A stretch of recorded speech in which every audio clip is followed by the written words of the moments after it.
Welcome to another edition of Real Talk Television, the show that everybody's been talking about. Hopefully, we can get more and more these times on AOC Community Media. We want to give them a big shout out to William and to all the great workers over there at AOC Community Media. Shout out to Brother Shahid, always getting our back here on the Open Line Radio Show, also at AOC Community Media.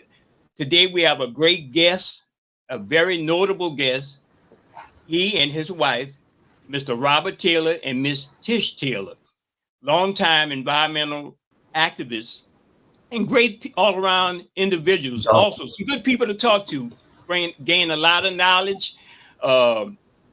When he comes to Lafayette, he has so much information. He's been on the Open Line Radio Show on 88.3 FM, and he's been at AOC Community Media in studios. And the state of Louisiana should treasure this brother.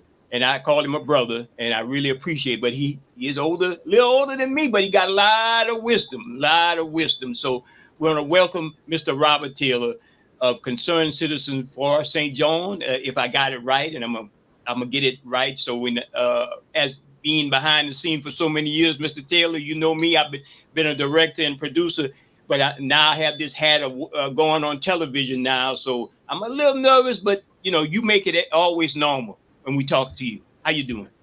Well, thank you, Jay. And you're doing a great job, man. It takes a great guy. What you're doing illustrates where you are in stature in handling this kind of stuff. How you doing, Miss Tish? Hi.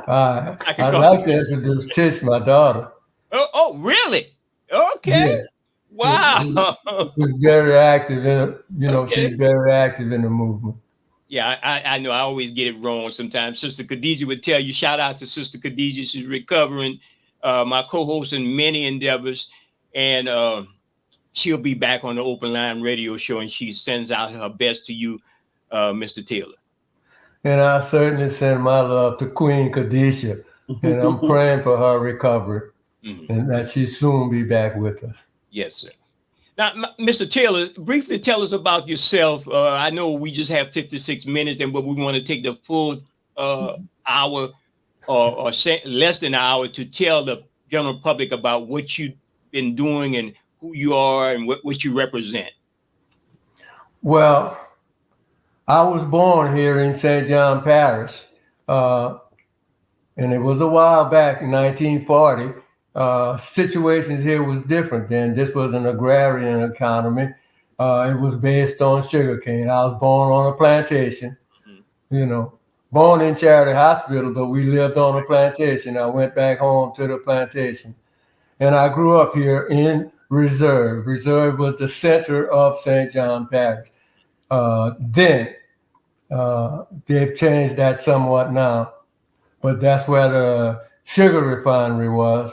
And that was the basis for the economy in St. John and the surrounding parishes. Because my father actually came here from St. James Parish. My mother came here from Iberville Parish by way of St. Francisville, Louisiana, which was her home. So this was a community here that was really based around that sugar refinery. The people who didn't work in the sugar refinery, which was the bulk of the Black people, worked in the sugarcane fields, which I grew up in the sugarcane fields practically. So I watched this whole area change. We went to we're semi-urban, really. I mean, we're metropolitan New Orleans now, and it has certainly changed over the decades since when I was growing up. Certainly, the issues with environmental justice, especially in the state of Louisiana, like the numerous things that we got wrong in this state, and we continue to be at the bottom when it comes to positive things and at the top when it comes to negative things. One of the issues that intersect each other is the health issue in the state of Louisiana. The issues of or incidents of cancer and illnesses caused by different type of petrochemical industries and other industries in Louisiana, and especially these industries being on the Mississippi River, where a lot of that pollution goes into the water and the tributaries and gets into the environment. Tell us what's your take on that. Well, it's so impactful, Jay. Yeah, the Mississippi River is really what attracted the plantations here, because the river back then was the main channel for commerce. That's how they were able to get their products to the world. Today, we in St. John the Baptist Parish find ourselves as the most prized area, because we not only have the great and mighty Mississippi River, we have State Highway 61, we've got Interstate 10, we've got Interstate 55, and on the West Bank, we've got the I-49 corridor. So this is perfect for industry, and we've attracted some of the largest industries in the world. We got Marathon Oil here. We got the number 2 largest marathon facility in America right here. We've got this horrible thing called Denka, which is really DuPont, that's hiding under the Denka and hiding behind the Japanese. They've been here for 60 years.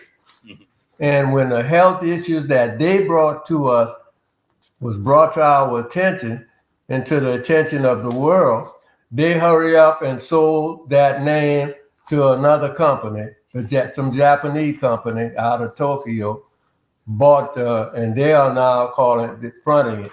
But for the last 60 years, and as it is now, it's been DuPont. It's called DuPont Denka now. Yeah. But the misery and sorrow and death and suffering that they have brought upon us, when they decided to come into this little community in reserve, where the poor people here have worked and built their homes, the only Black Catholic church within miles, we here in reserve built our church and school here, in our homes and communities. DuPont Denka came here in 1969 and set this plant right in the middle of our community, right on top of our schools and churches. And since the oncoming of this facility, we have been suffering dire consequences. Human Watch, an international organization, declared this the worst community with pollution in the world. Reserve, Louisiana, St. John the Baptist Parish, we have been declared the worst polluted community in the whole world as a result of DuPont Denka, Marathon Oil, Ivanka. They have dumped in our community, you can't believe it, the number of poisonous plants and production facilities that there is, that we are now. Matter of fact, Reserve itself has been declared the most polluted community in the world. Mm-hmm. Not in the Western Hemisphere, in the whole world. Reserve, Louisiana. Wow. And the people here need to wake up. We need to become active in fighting this. They are going to kill us. Mr. Taylor, I have a picture. I've been running some slides on the screen. The people at home can see them. That slide I got is of the school out there in your area. I think it's 5th Ward. Tell us a little bit more about that. What are the consequences of having that factory right next to that or chemical plant next to that school? That school, that's a historic school. I went to. It was before integration. It was the first and was at one time the only Black high school in St. John the Baptist Parish. After integration, they turned it into an elementary school. Today, like I said, in '69, DuPont went into operation, and they set their plant right on top of that school, man. You have to see. We need to get people some pictures and let people see fully and get the real impact of what those people did, the way they situated that monstrosity right in the community, right on top of that school. Yes, I see it in the smaller picture I have on screen. I can see the plant in the background and the school in the foreground, and Yes. certainly having a school that close to a petrochemical plant that would certainly have a lot of significant impact when it comes to health. You know, There had been recorded pollution levels at that school that was 400 to 500 times what EPA set as a safe level. 400 to 500 times that on children. What they are doing, they bus black children in from all over the parish into that school. Into that school. And then those people pump poison out to them at that level. They have never brought the level down to what EPA, which was a suggested safe level. They have never met that level. They still have not met it. They're not meeting it. And then what they have done since then, when EPA, that's what started the organization that I have. EPA came here in 2016 to warn us, the people of St. John Parish, and especially of Reserve. EPA held this town hall meeting in Reserve to warn the people of the threat that DuPont was posing for their lives and their survival, their chances for survival. And that's what started this movement. That's what fired me and the other people up that got up and said, nope, we've got to do something about this. Reverend Murphy at my church, my then councilman at large, Larry Saraparu, and I, we founded this organization in 2016. And we started this fight. Since we started this, man, we have marched. We marched from Fifth Ward all the way to the Capitol, and the governor snubbed us and ignored us. And that governor, and here I go being political, that was John Bell Edwards?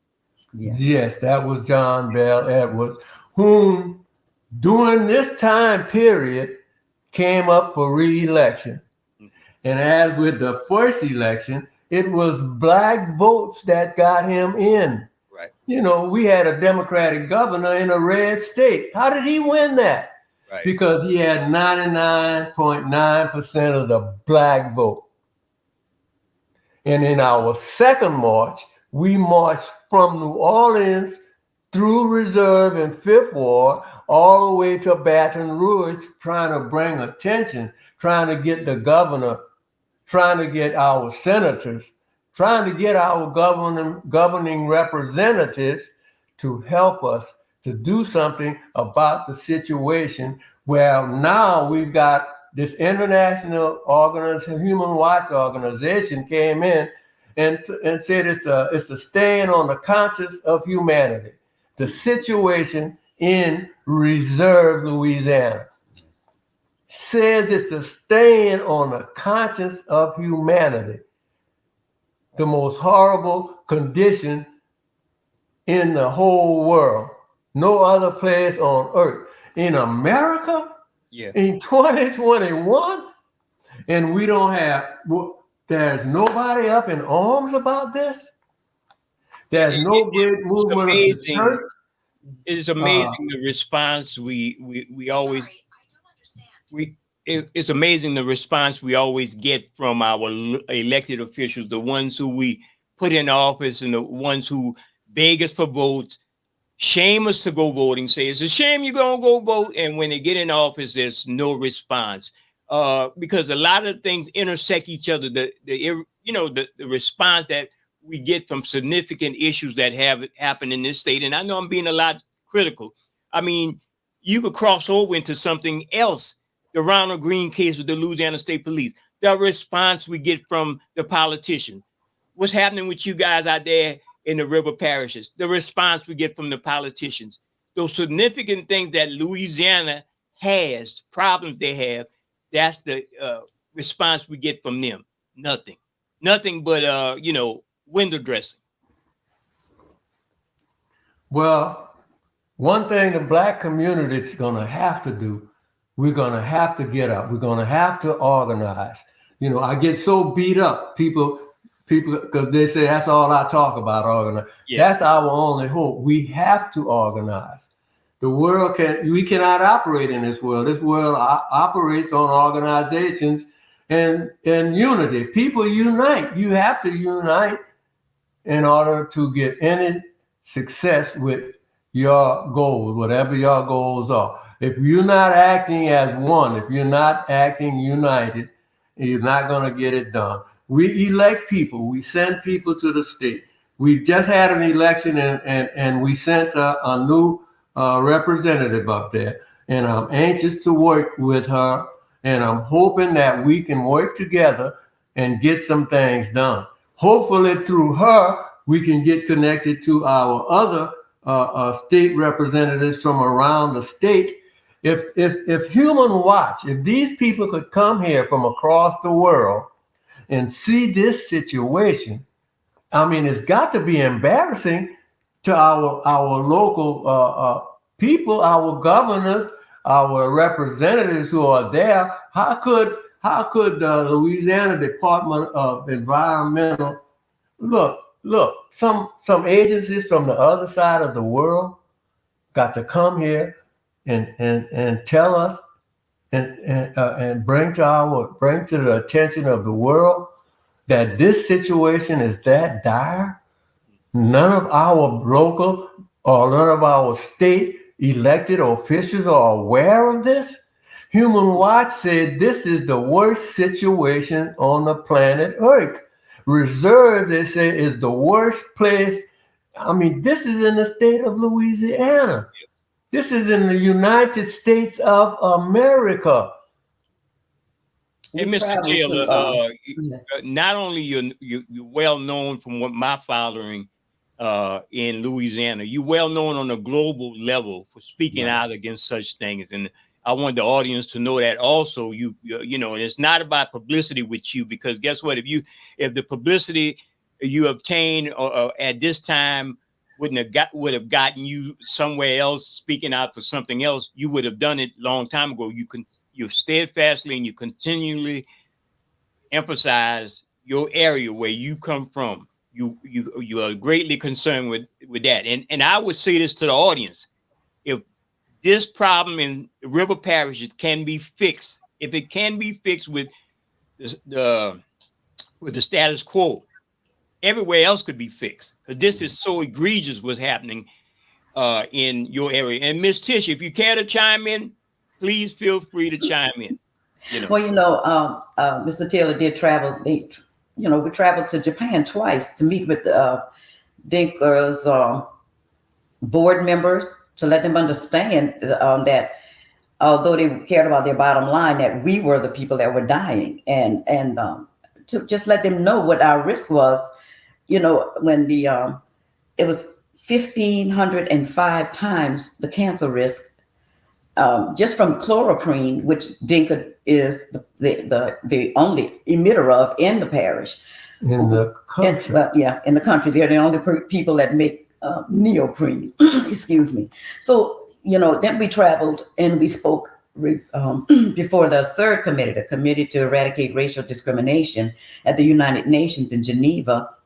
And these people just could not believe, of course, Dad spoke so passionately about the children at Fifth Ward Elementary and how close they are, and how it affects the whole community. But our schools are just constantly bombarded with emissions from all of these plants, PM 2.5, from Marathon, ethylene oxide.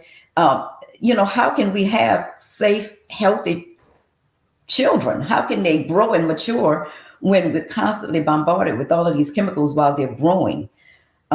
It's been amazing how much attention we've gotten across the world, but nothing affected our public officials. Our public officials, the local officials, actually, they betray us. They betray us.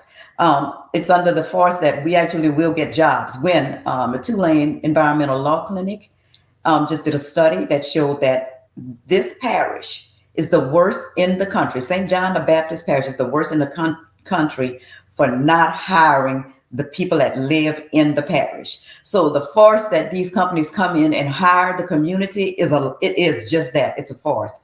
And that is the first thing they come up with. It's going to create 200 jobs. Well, unfortunately, the jobs either come with people from another country.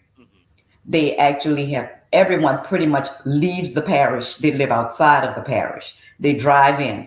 So they come in, they don't pay taxes here because they don't live here, no property taxes. They don't buy local. They don't make, as we say, make groceries out here. They don't contribute financially to the parish and the economic engine of this parish. But what the community believes is that these plants come in and they help our economy. They do not. They poison us. They don't pay property taxes themselves, and they don't hire us. So we have traveled all over the country as well as overseas, and everyone can see the UN Human Rights Council. That's who actually stated that it's a stain upon the collective conscience of humanity. But what they're doing here in Cancer Alley and in St. John Parish, it's the worst. And to be, Louisiana is always the bottom of what's good and the top of what's bad. Always. And we just so happen to be, St. John Parish just happen to be the top of the worst in Louisiana, at the top of the worst. Our asthma rates are the worst in the state.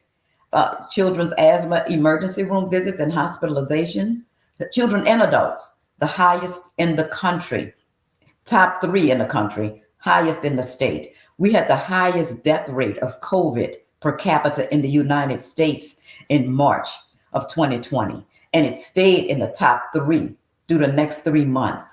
That's not normal. And what our community believes is normal, they actually think that every community is like this.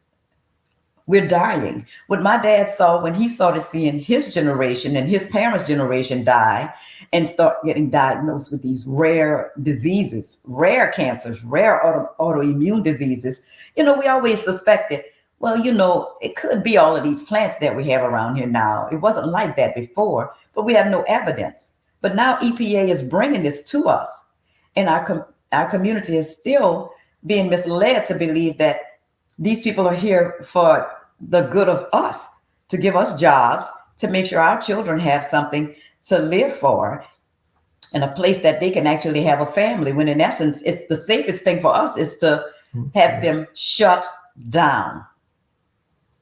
As it relates to the fight itself, what inroads have your group and others have made in the state of Louisiana as pertain to everybody? It's everybody's concern now. Well, Denk actually is emitting chloroprene 40 times more than the average now. That's all we can say. It's unbelievable. It's 40 times worse than it was, instead of 1,505 times. And that's what we can boast about. It's so amazing. And I got to express myself with you guys like I do with everybody else about everything else, that some of our politicians could sit up there in them pearly gates of the big doors in Baton Rouge with the lobbyists, and they could say everything that's offered to Louisiana is good and good for the citizens. Not everything is good. And you would think those negative statistics written by everybody, every think tank, every university, every organization you could think of, that might be a big conspiracy against Louisiana. We just want to do away. No. These are factual things. And you think these elected officials would be proud when they say, I represent the state of Louisiana? No, it's nothing to be proud of when you're last. And I say that because some of them listen, some of them, you know, they troll the pages and see what we're saying, us activists down here in Lafayette.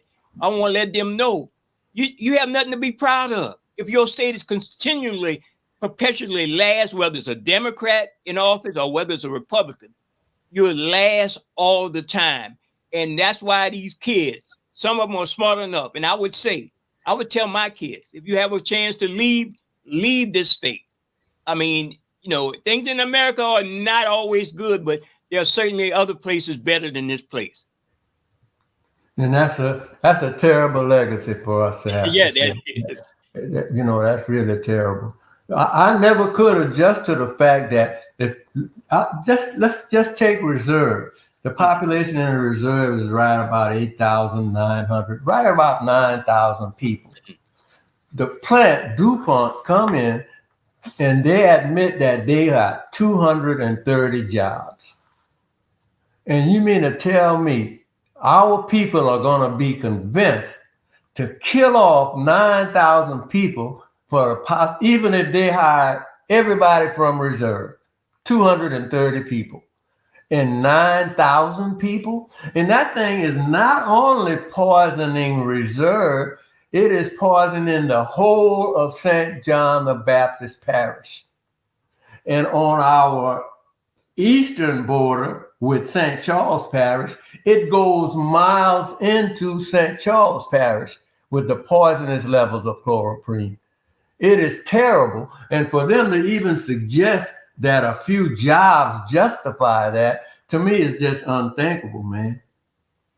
And the people now have to change their approach to this. Number one, unemployment among blacks in the river parishes in Cancer Alley is egregious.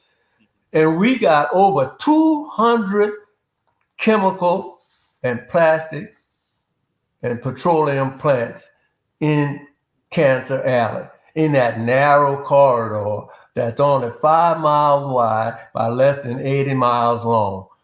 Over 200 petrochemical plastic plants. And we got a horrible unemployment rate.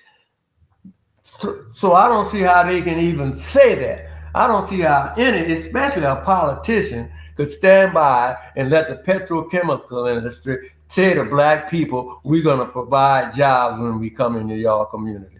And they haven't done it in 60 years. And Mr. Taylor, I single them out because they are the people who give the go-ahead. They're the people who make the laws and make the policies that let these companies come in. And we saw with this administration more of the same, if not a little bit more horrible, that they're going to start giving more tax incentive for these corporations to come in and use those words in front of our sister, and get over on the state of Louisiana, where you take all the profits and take them to a company in Florida or a company somewhere else, and the citizens of Louisiana reap no benefit but some ill-gotten benefits of health problems and mismanagement and corruption. I'm sorry, I got to say it. The proof is there. The proof is out there, written in paper, filed in court. Louisiana has so much corruption to go along with that environmental racism. A state that really specializes in racism and corruption. Wow, you know. To the extreme, Jay. I mean, I think a perfect example is the fact that it takes people from outside of the United States to come here and tell us this and bring it to the world.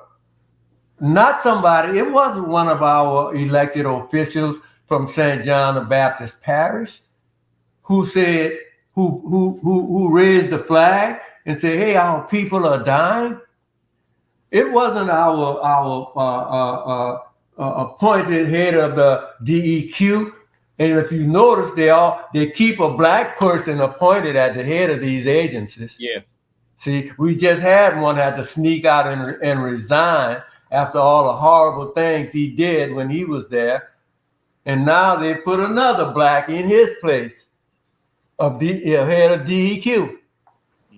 And Well, we need to see mhm. exactly This, what they are going to do about this situation. If how could the people from this Humanity Watch organization be the one who's shining a light on this?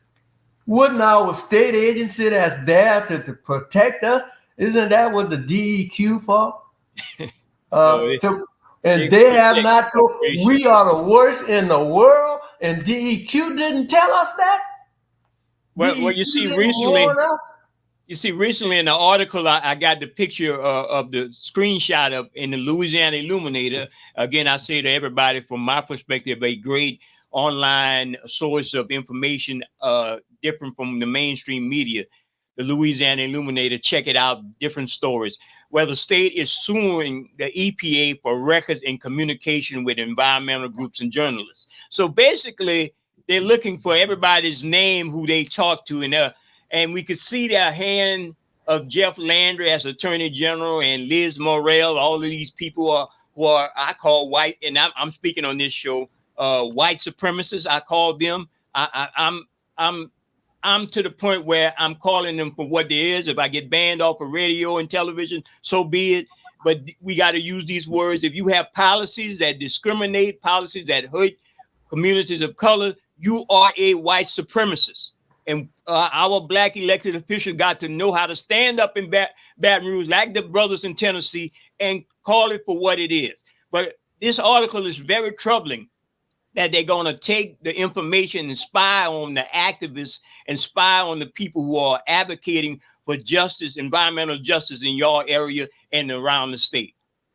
Yeah, President Biden did a wonderful thing. He actually spoke on Cancer Alley. You understand? So he sent Administrator Regan down twice to visit us. You know, Dad did a tour with him. He toured Fifth Ward Elementary and walked through the streets of Reserve, where it is. And you know, the story touched him. The facts were there, you know, and he, along with Dr. Beverly Wright with the Deep South Center for Environmental Justice, they worked closely with us as well.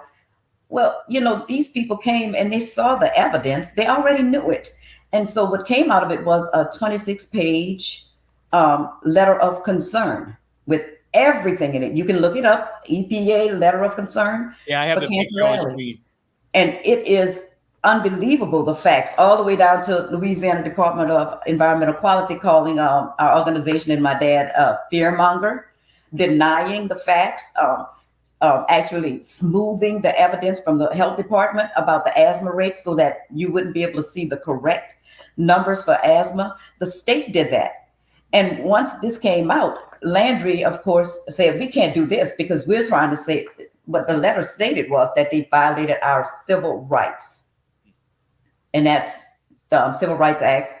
And what they did is they said, no, we're not going to do it. We're going to sue EPA for calling us out. And that's what they did. They sued EPA, and EPA said, well, you know what, we're going to step back. And so that kind of hurt us, but they have to have a good reason. Yep. But ultimately, they stopped, and it was not a lawsuit. It was just letters of concern with all the evidence showing that they violated Title VI of the Civil Rights Act. Wow. They stopped it, and now they're double downing. Now they want to know. They're actually saying that we controlled EPA. EPA is supposed to listen to us. They are supposed to, we put them in a position to help the community. We voted for them. Well, we didn't vote for this one, but ultimately they're supposed to be working on behalf of the community.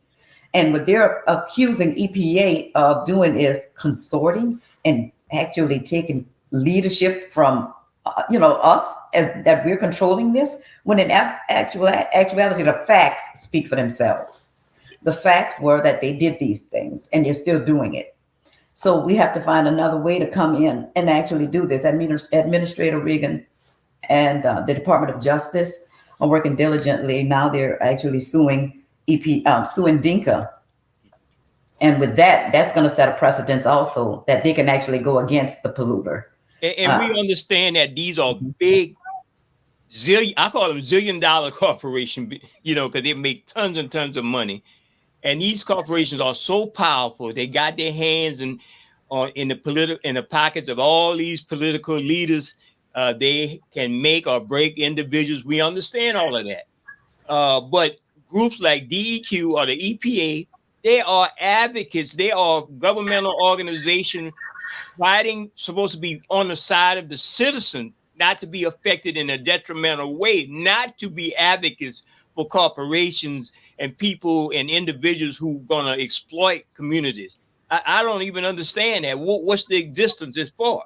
You know, The state's responsible for that. EPA gave the responsibility to the state. Louisiana Department of Health and Louisiana Department of Environmental Quality are supposed to be advocating for us by actually regulating these plants, regulating their emissions and fining them. Instead, they work with the plants. They came to our community and said that Dinka cannot actually make any money if they drop the emissions down to the 0.2 micrograms per cubic meter of air. The audacity of Chuck Carl Brown, head of DEQ, when we reached out for help, and that's what they are there for, he came to our community, and like she said earlier, he went before our council, and it was televised over the parish, the council meetings. He's the head of DEQ. DEQ is to protect the community, the people. He came to our community and attacked us. He called me out personally and told the people of St. John the Baptist Parish that I was the problem, not DuPont Dinka. That is what Chuck Carl Brown, as head of DEQ, that is what he did. In his visits, he did it twice. He went to before the school board and stood up before the board, turned around and point me out in the audience. And the members of my organization called them troublemakers and rumor mongers, that we were spreading lies. He actually came to our community and attacked us. Yeah. He didn't come and find out what the industry was doing to us. He actually came and attacked the people. How could he get away with this when you mention the power, the financial wealth of these people, and how it has to be that they control these politicians? Yeah. There was only one politician in St. John the Baptist Parish who stood with the people against the petrochemical industry. Only one politician. To this day, in my 7 years since we founded this organization until today, there has not been an elected official in St. John the Baptist Parish besides Larry Saraparu, who they immediately got out of office because they're powerful. Next election come, he was gone. He was the only one, and is to this day the only politician that stood up on the side of the people of St. John the Baptist Parish.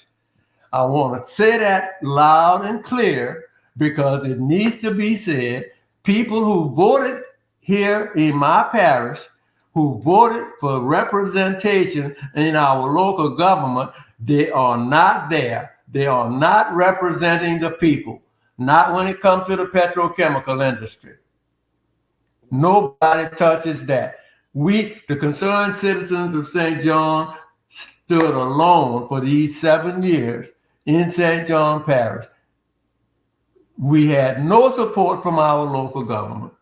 And when the federal government came to our aid, I'm talking about in the form of Administrator Regan coming on his journey to justice, he contacted the people. He came in there with the people, and he was attacked. The presidents of these three parishes, St. Charles, St. John, and St. James, wrote a letter of protest to the President of the United States about Administrator Regan. The fact that he came to the river parishes and he went to the people, not to them. And that is what he did. And a result of that visit that he made, he came up with this letter of concern. All of the things that in that letter of concern contains our fight. That's the fight that we have been fighting since we started in 2016. It's in that letter. That's a very important document. We need to keep it now and they killed that. They smothered that. And now he's not here anymore. Right. Right. But he actually came, and we got an example of what happens when the government stands up for the people. And the goals, let me say this, the goals are to have the plants, plant that put a particular plant or all the plants, or you're concentrating on just certain ones to change the way they are functioning and operate, or to actually shut them down and have them moved out? Well, they should.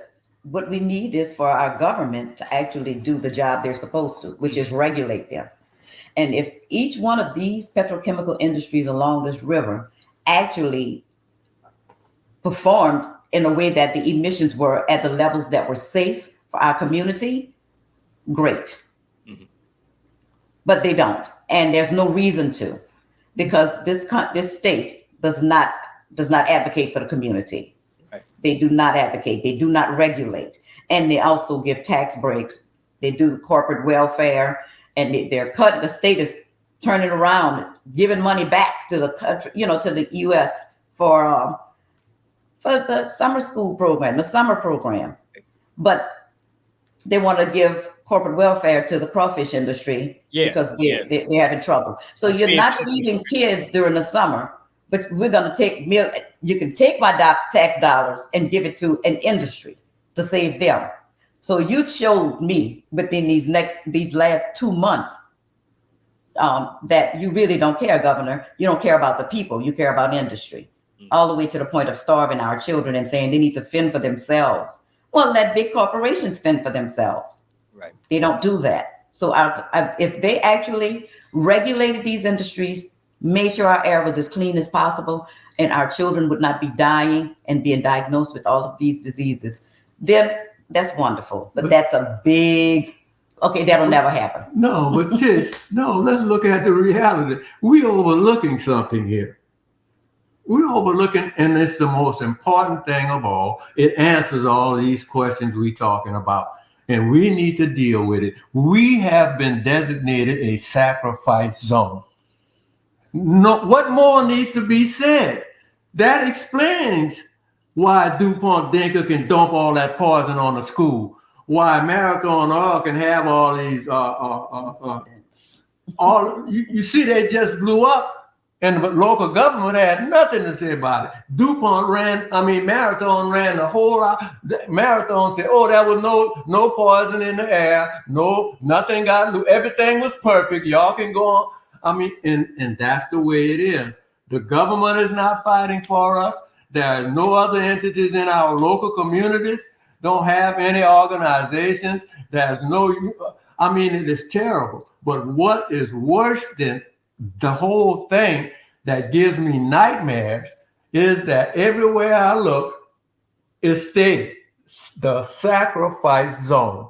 I live in what is called a sacrifice. My children, my grandchildren, my great-grandchildren. I got a great-grandson that was born. He made his birthday a couple of days ago, 2 years. The state says there is a certain level of exposure that people go through, a 70-year level that they're allowed to be exposed in. My 2-year-old son has reached that exposure level. That level is reached by the average person in St. John Parish in 2 years. What the government said should be a 70-year experience. And nobody is doing anything. Nobody is saying anything. Worse, that really terrifies me is they are able to say before the world that I am a sacrifice official, that my little 2-year-old great-grandboy is a sacrificial lamb.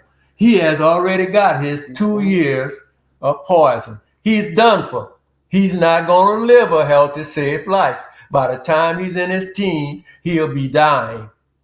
And that is what's happening to the people while we're running around, whatever the craziness that we're doing and not coming together and holding these people. How dare they? How dare they say to the world, yeah, we're going to sacrifice these people.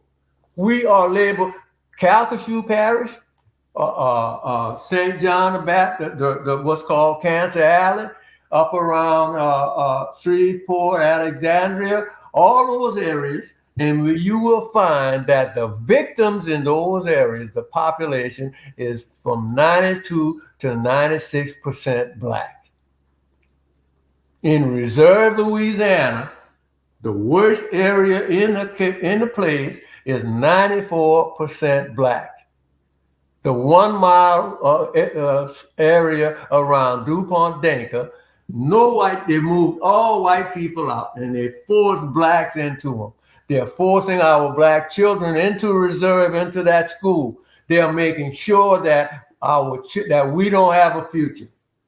Those children, after they spend their first 5 years, their most vulnerable years, in that kind of exposure, what future do those children have? I can't seem to get people to understand that. The parents that are willingly allowing their children to be forced into that environment. Why is it 94% Black in that area, 1 mile from DuPont? What our organization did a couple of years ago, we had a health study done. The wonderful people up at Stanford University sent their department down, their people, and they came and they did a health study. I was ostracized for that. But they did the health study, and it showed that the closer you were to that plant, the higher was your risk. Their studies showed that the people the closest to that plant was where the highest risk, and that is 94%. They knew this. The government knew this. DuPont-Denker knows it. All of these people are, because they're the ones who orchestrated this race thing. They moved the white people out and they moved the Black. They picked the blackest area and they helped the whites to get out. How could that thing be 94%? How could the victims of Cancer Alley, the whole Cancer Alley, how could that be 94% Black, man? Redlining. Unless that's intentional racial profiling and aiming at and destroying and sacrificing Black people. They even brag to the world. They tell the world that this is a sacrifice zone. Wow. Black people, listen. Are you listening? These people said that they have decided to sacrifice your butt, your children, your future is gone. But for the benefit of these white people, they're killing us, and they're not hiding it. And if we sit by and let them, the whole world looking at us and wondering, well, what are those people doing? They're not doing anything. They have told them that they are sacrifices, that they have been sacrificed. The last 60 years, our cancer rates, our rates of neurologic, respiratory, all kind of diseases that we're dying from at unprecedented numbers. Black people are dying every day, and they're laughing and grinning, and they say, "Oh, they gonna give us a job."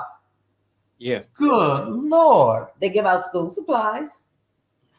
They put their names on a basketball court, put a playground down on soil that's poisoned. They give out turkeys during the holidays. Their name is on everything. That's propaganda to make you think that they're your neighbor and that they're a good neighbor, when in essence they're killing you. Yes. And a turkey can't buy us. So what is the I don't know if there's an end game to this right now in our lifetime, Brother Taylor and Miss Tish. what is an end game to what would it look like for the future of our young people here in the state of Louisiana? Well, it won't be in it. I heard you say you told your kids to leave. That the best thing for them is to get out. So end game for us is what the title on what these people from the human rights people said. We are sacrificial lambs. So that's it. We'll be sacrificed. That means we will go. We will die. That is look. During this fight, we had a Mr. Jimmy Guidry, head of the health department. When his visits to us, he said to us, "There's no such thing as a safe level of chloroprene." He said human beings cannot stand any, zero. But our federal government said yes, they can stand. And as a side note, the new head of the Louisiana Department of Health and Hospital, I think it is, a former veterinarian. And he's a country doctor supposedly also, but he's a vet. I mean, this is what they give us. People like that. Insult. It's an insult. That's an insult to everybody intelligent. Absolutely, it is. So for us to look forward to anything positive, that's a very difficult thing. Give us that horse shot and put us to sleep, I guess. It's unbelievable. It's unbelievable the way at the rates of us dying and suffering and watching our loved ones die. That it's okay. They just feel like it's okay because it's just Black people. It's just us. But but I know that we are a great people. Yes. We have survived. We survived slavery, man. We have to wake up. See, it was us who turned this around in 1863. When they freed us and put those guns and gave us the right and the power to go out and defend ourselves and this country, it was the Black freed slaves, newly armed and put in a Union army, that turned the war around. We saved this country from those horrible people who were trying to turn the whole country into a slave state. But instead, we give up now. We're not fighting. They have convinced us not to fight. They have convinced us to go to church on Sunday and to the football game. And that's all we're doing. If we stop and look at what's happening to us, as great a people as we are a great people. What is wrong with us now? We are letting these people. I met some great men. You got some women up there came out of Lake Charles and that came down here, man, and offered their support. And I certainly appreciate and love them women. And we know we need to work together. And I want to get together with those people. We have to bring our people together, Jay. We're going to have to do it, Jay. Let's try to get the people's attention and get their awareness. And we have to overcome. See, there have always been Judases. We have to overcome that. We have to realize what that is, get that out of the way, and don't let them cause our whole race to go down. Mr. Taylor, our time is running out. We get off in another 2 minutes. Tell us how to contact you, Brother Taylor, Miss Tish, how we could support you guys. I know I got the web link on the screen right now. Tell us whatever you need. Well, Concerned Citizens of St. John, you can actually go to our website. You have it you have it listed on the screen. You can contact Mr. Taylor at 504-559-7304. We're actually working right now to set up an office where we'll actually be able to stop everybody from calling his phone, but he takes calls all day and all night right now. The passion never leaves, and we won't stop. We won't stop. We want to embrace our community and try our best to encourage education, health. So that means we have to start from the bottom up, and that is teaching our young children about their environment and hopefully creating avenues of them doing actually looking forward to jobs in clean energy. Okay. So we're working hard to change the narrative of the Black community as a whole. Again, I want to thank you so much, Mr. Taylor. I really appreciate you, my brother, and we'll be bringing you back from time to time since we have this technology. We appreciate people at AOC Community Media and the Open Line Radio. Sister Khadijah and I give you our greatest regard. Thank you. And we love you and thank you. We're looking forward to our continued work together, Jay. Thank you so much. Thanks, Jay.